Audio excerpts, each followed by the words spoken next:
Hey guys, welcome back to Redirected. I'm Andrew East, and if you tuned in last week, you saw that I did an episode with Sydel Curry where we were at this event called the Asics Eternal Run out in Salt Lake City, Utah. And rarely have I ever gotten the feedback or the response that I did talking about that Eternal Run and people wanting to learn more about it. So I thought I'd sit down with you guys and do an entire episode dedicated to sharing what the event was all about and my experience with it. So if you guys are new here, before we get started, go ahead and hit the subscribe button and give this show a rating and review. That really helps us out. And I also need to give a big shout out to Asics, who put on this entire event. And the purpose was to launch and test their new shoe called the Asics GlideRide, which you can find out more about and get your own pair. Find that in the show notes down below. So let me set the stage for you here. A couple weeks before the event, I got a phone call from Asics, and they were interested in bringing me in. They said they were going to have other athletes there, and it was a test for mental toughness. They didn't share anything else besides that, and they gave me instructions to do a benchmark test, right?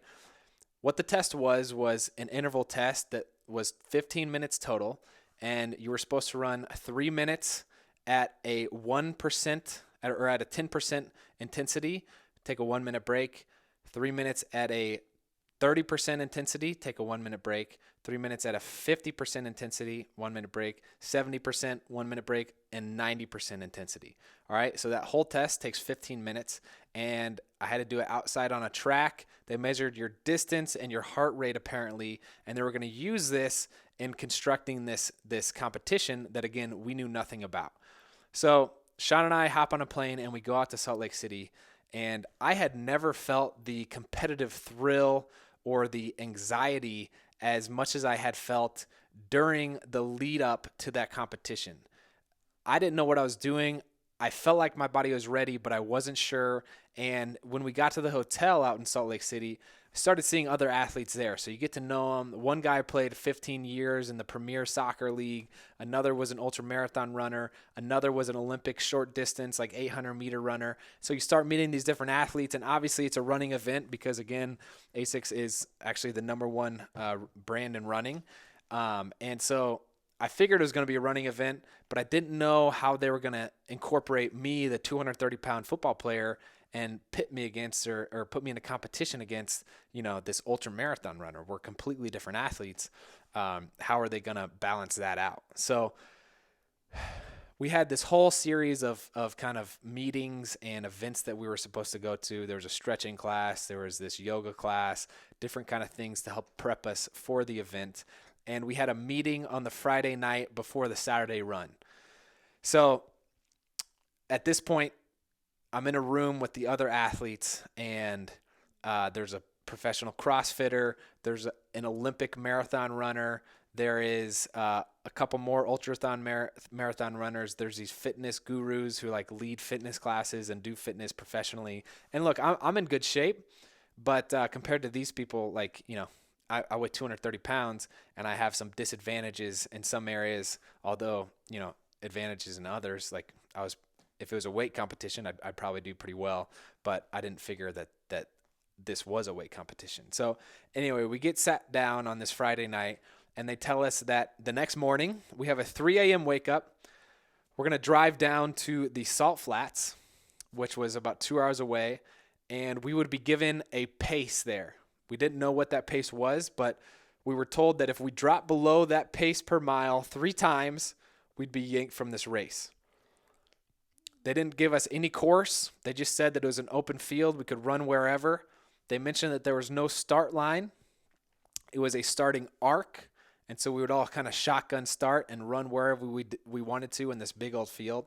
Also, they said, and this is crucial information, that we could stop 3 times for no longer than 10 minutes during the race. So we could make 10-minute stops to grab a snack, to go to the bathroom, whatever, and you couldn't take 2 back to back. So it had to be 10-minute intervals. You could take 3 of them. And if you went over more, that's a strike. You're pulled. That was an interesting twist. So I started to kind of strategize in my mind. Okay, what can I do strategically to win this race? It didn't seem like there was a lot of pieces to be strategic with, but I started thinking, okay, I can use these 10-minute breaks in a smart way, and I can also I can also come up with my own kind of time measurements to know when I should stop and what patterns I can be running in to keep my mind awake and alert.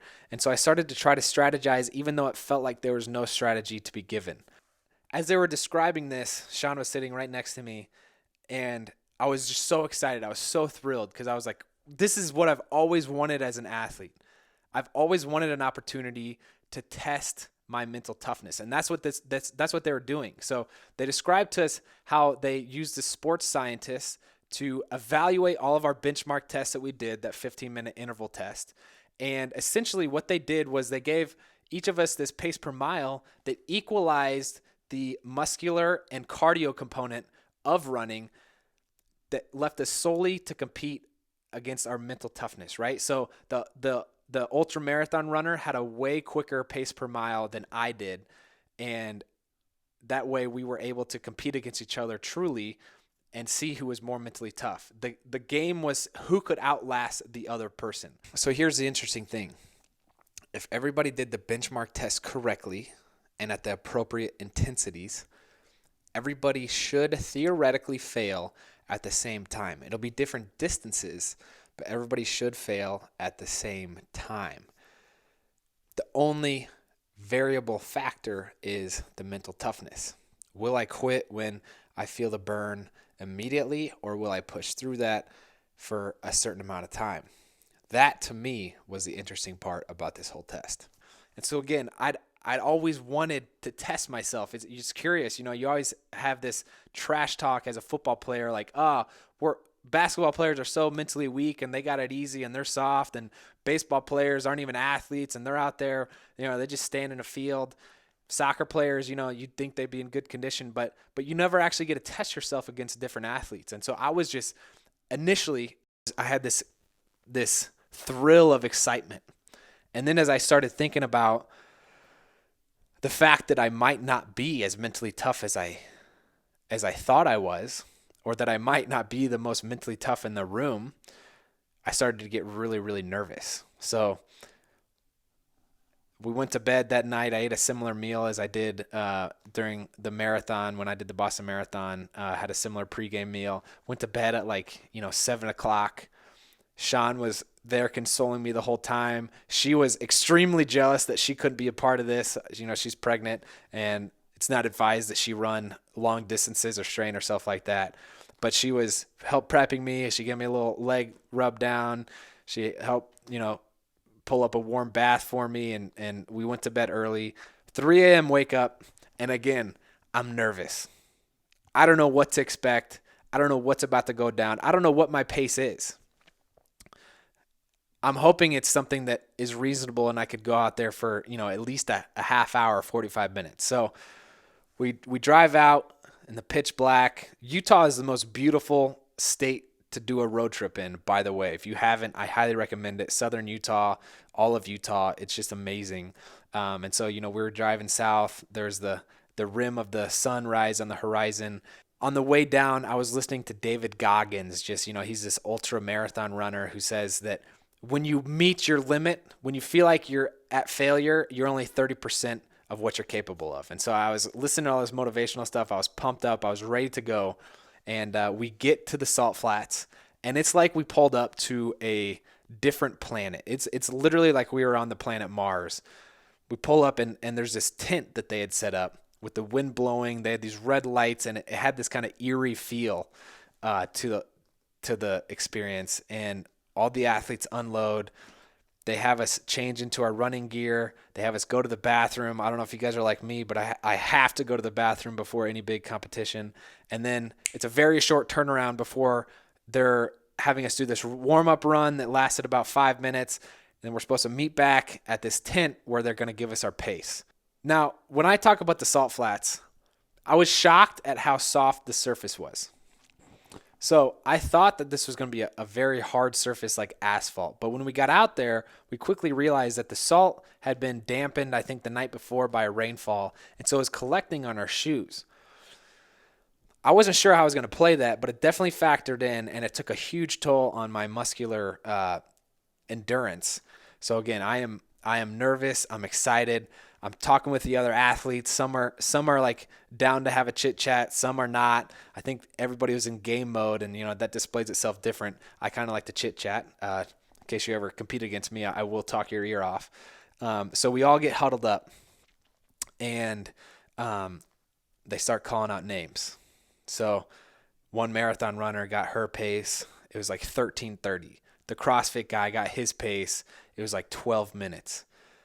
The Olympic marathon runner got his pace. It was 7 minutes and 29 seconds. Again, we're not supposed to drop below this pace more than 3 times. If you do, you get pulled from the race. So they keep going. I'm one of the last names to be pulled. They give me my card, and my heart drops. Immediately, I start panicking. It says 7 minutes and 40 seconds. It was the second fastest time in the whole entire field, behind the 130-pound Olympic marathon runner, right? So I'm nervous. I don't know what to do. They have us test out what that pace feels like, right? And I'm hauling during that test out period. I'm alongside the 800-meter Olympic runner, and he turns to me. He says, "Dude, you can't hold that pace more than 15." He says he couldn't hold that pace more than 10 minutes.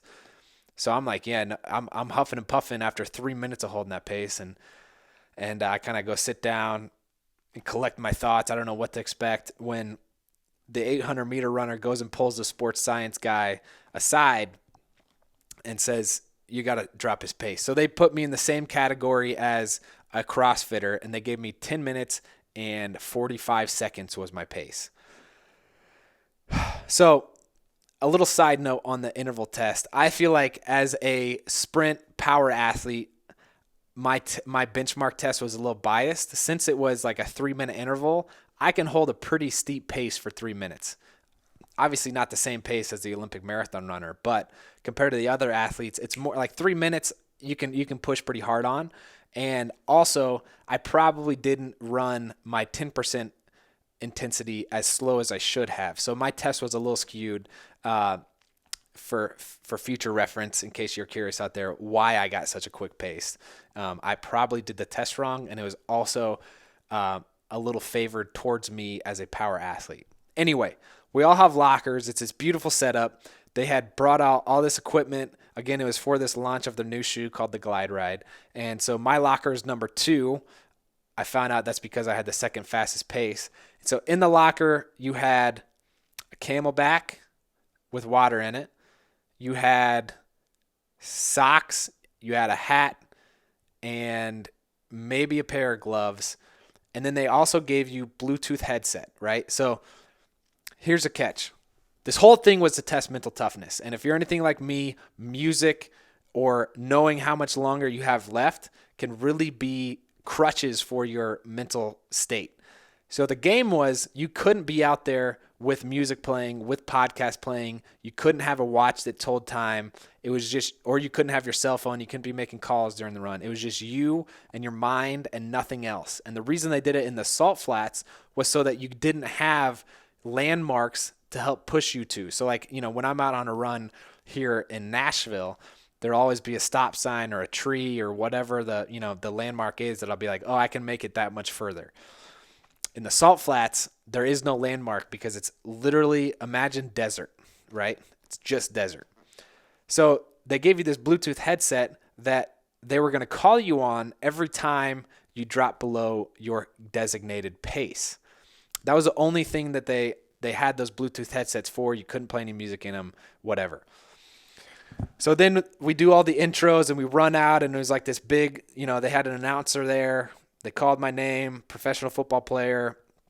I was right behind Wayne Bridge, who's this legendary English Premier Soccer player. We run to the starting arc, and they kind of give us a debrief one last time of, hey, don't drop below this for longer or for more than 3 times, and go as long as you can. They also asked us at the very last second how long we expected to be out there for. So at a 10:30 pace, I'm thinking, okay, well, I'll probably be out there for, I don't know, it's going to be hot. So I said 1 hour and 45 minutes, which I thought was going to be pretty accurate. It was a terrain that I wasn't familiar with. 10:30 is like a decent pace for long distance, and an hour 45 felt like a long time to be out there. Hey guys, I wanted to stop for a second and tell you about something that Shawn and I have been using for the past week or so, and it's a habit forming program that is focused on significant, lasting goals for a healthier lifestyle.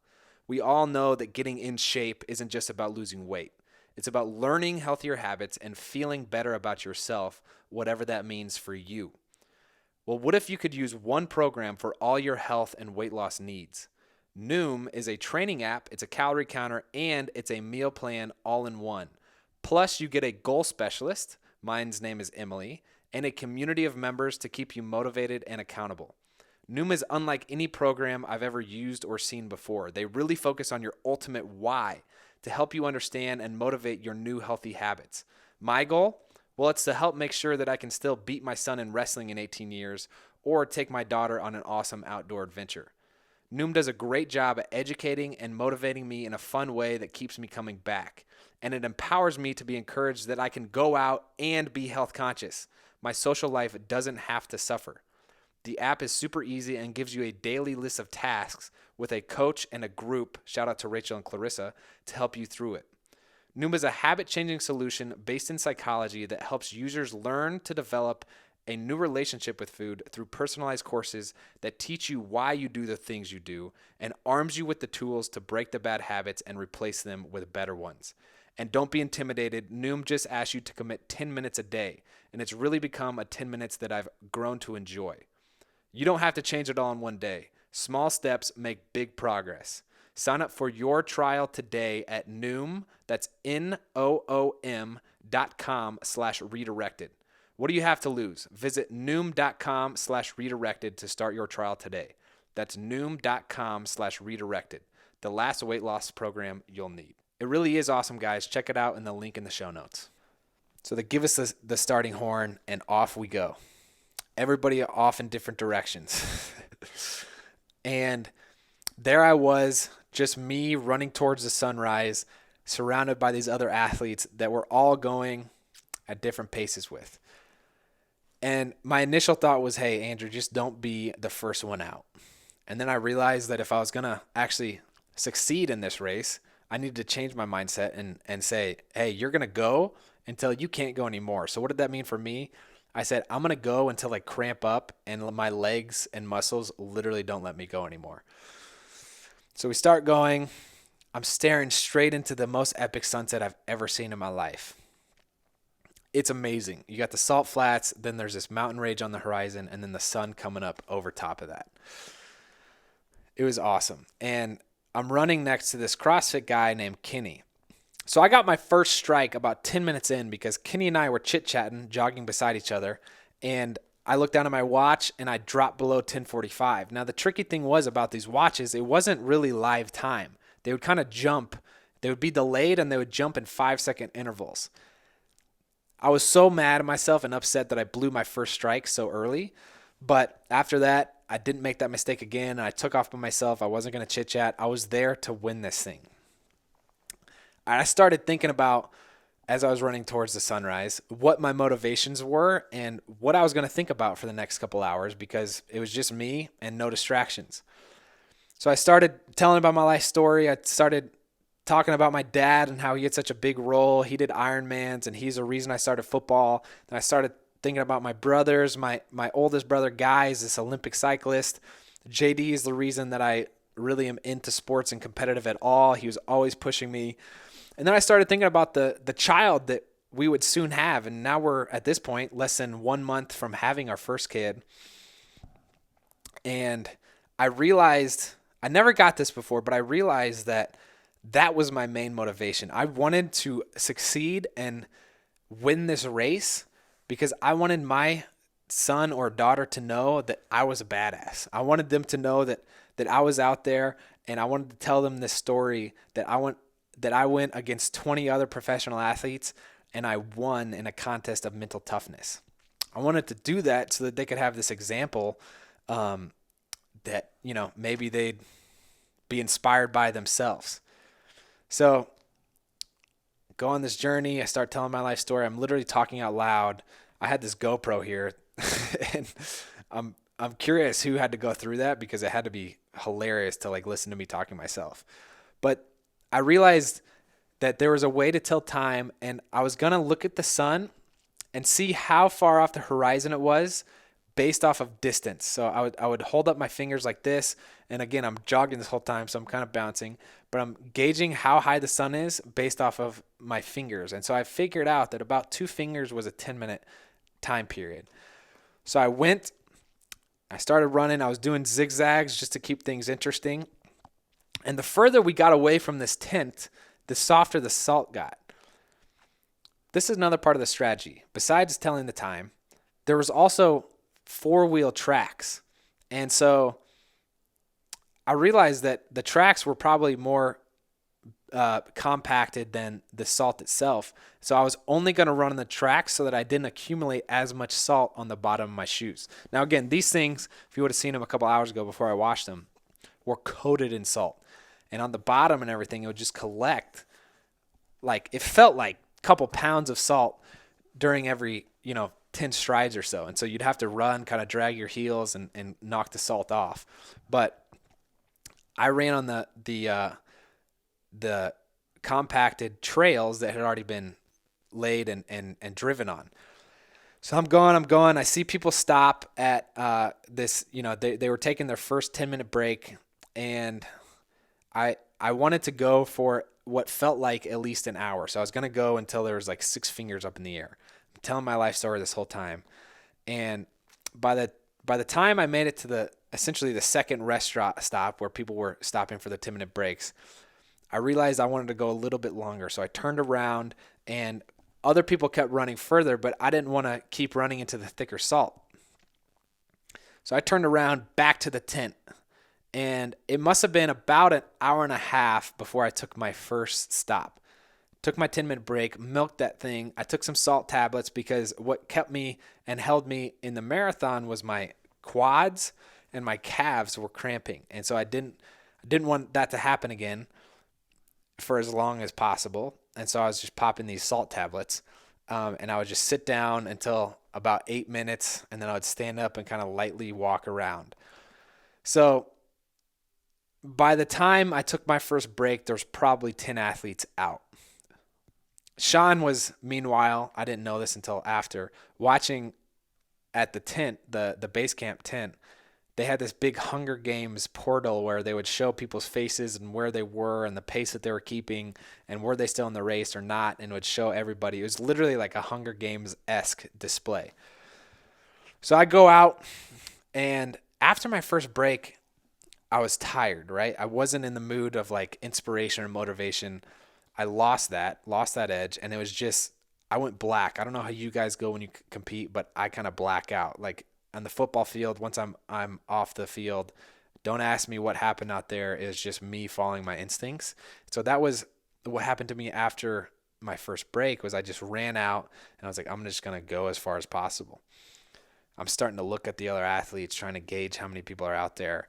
I went for probably 25 minutes and came back for a 10-minute break. So now we're about 2 hours and 5 minutes into this thing, right?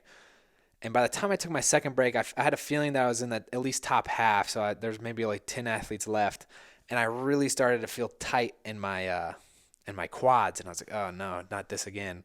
Ate some more salt tablets, went out for about 20 minutes, came back. At this point, we're about 2 hours and 30 minutes into it. Went out for my last break, and I didn't see a lot of people in the field, right? It was, you kind of look, and since it's so flat, you can see little heads bouncing. And so I say, okay, I'm going to turn around and just try to make it back to the tent, which by my calculations was probably a half hour away, right? Based off fingers. So, and I start running, and gosh, cramp.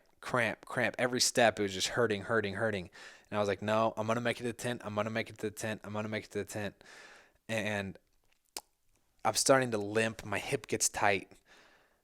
I'm just thinking, take one more step. Just take one more step. Like, you don't want to lose this. Put it all out there, because you don't want to go back to the tent and then find out that if you had only gone for 10 more minutes, you would have won. So I was just giving it everything I can. And before you knew it, my whole legs lock up. I fall to the ground, and I get the call, saying that I broke below the pace 3 times. Now I was a little confused because we were supposed to get calls every time we dropped below, but apparently they had cell phone service issues where they tried to call me, but there's no service, so it didn't come through. So I'm laying there, and he tells me, the guy on the other side of the phone says, "You did a good job." I don't know what that means. I don't know if he was patronizing me, but I was like, did I win? How did I do? Did I give it my all? That was the point of like real self-evaluation. Right when the race finished, I had to evaluate. Did I lay it all out there? Fortunately, I feel like I probably gave it 98%. I might have had a couple more minutes in me, but I really milked everything I had out of my body, and I was really, really proud of how I did. And so we had this Camelback, and in it was this red flag. So you're supposed to drape that around your shoulder. Somebody picked you up in a 4-wheeler and they drove you back. I get back and I get interviewed, and I still don't know how I did. I'm dying to know. Shawn comes up to me. She gives me this big hug. She says she's so proud of me. And I say, "How did I do?" And she says, "You got 4th." And so I was like, okay, 4th out of 25 professional athletes. I start comparing myself to who must be else out there. And so it was a soccer player, the ultra marathon runner was still out there, and this fitness guru. And I was like, all right, if I'm gonna be less mentally tough than anybody, I guess that these 3 would be good ones to fall behind. I sat down. I had this big plate. My legs are just cramping, dying. Shawn's sitting there just saying how proud she is of me. And I was reflecting. I was like, what an amazing, amazing experience. You look out, you see these beautiful salt flats, the mountain range behind it. At this point, it had gotten so hot, and I think that's what contributed to my cramping. It was about 95 degrees, and anytime you weren't in the shade, it was just brutal, just beating down on you. And it was like the most content I had been with a competition ever. There was no expectations beforehand that I could have been let down by. Obviously, I didn't win the whole thing, but there's the lady who did was this ultramarathon runner, and the camaraderie that was found after within the other athletes. It was just like so much fun because you knew everybody there gave it their all. And oh my gosh, I just literally I want to put this whole thing on here in Nashville and create an event out of it because I thought it was such an interesting test that I'd never heard of before. And so it turns out that I ran for 2 hours and 30 minutes plus change, 14.4 miles, and I outlasted the marathon runner. Although he did blast me on the course, he ran to the edge of the salt flats and back. It must have been some 20 odd miles at a blazing fast pace, sub 7 pace. Literally blew by me like a semi truck. My hair rustled up and everything. It was like insane. But I ended up outlasting what I thought I would by 45 minutes. And I think a large part of it was due to the new Asics shoe, which, as you can see, it's a pretty thick sole, and it kind of forces you to have less impact on your knees, which saves energy. That's actually where most of the energy is consumed, is the impact. And overall, I was really, really happy. I'm happy that Shawn is out there. I'm happy that I found this new motivation to show my kids that, I outlasted however many people. And it was an experience unlike any other. But I wanted to share that with you guys because so many of you asked what this run was all about. I'm curious to hear what you guys think about this. Would you be interested in doing one? And a big shout out to Asics for putting on this event. Kudos, honestly. The whole thing was constructed with such genius that I'm jealous that I didn't think of this idea myself. I'm so thankful and honored to have been a part of this. Also want to be sure that you guys check out Asics' new shoe called the GlideRide. And other than that, that's all I got. If you guys haven't yet, make sure you hit the subscribe button. Rate and review the show. It really helps us out. And so let me just say this from personal experience. You are capable of way more than what you probably think you are. So push yourself. Believe in yourself and go out and test yourself because that's the way we truly grow. That's all the motivation I got for you guys. And thank you for listening. This is Andrew, out.